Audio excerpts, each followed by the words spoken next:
Presented by PM Recording Studio, Alamnagar, Madhepura.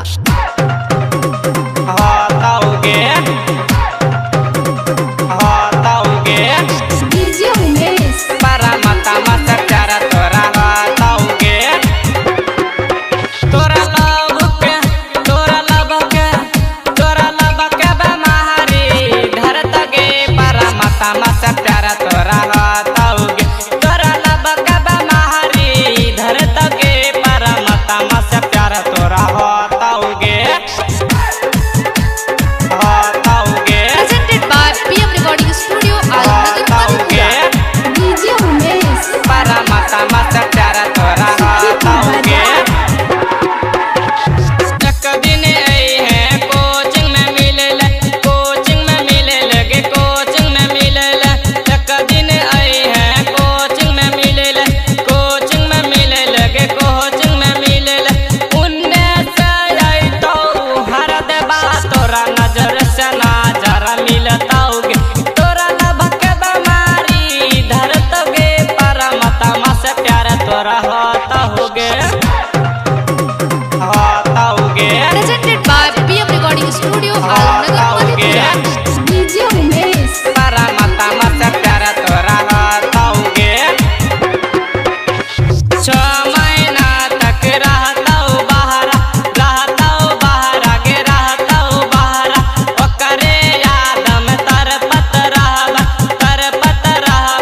जब से प्यारा तोरा होताओगे तोरा लब के बीमारी धरतोगे परमात्मा से प्यारा तोरा होताओगे।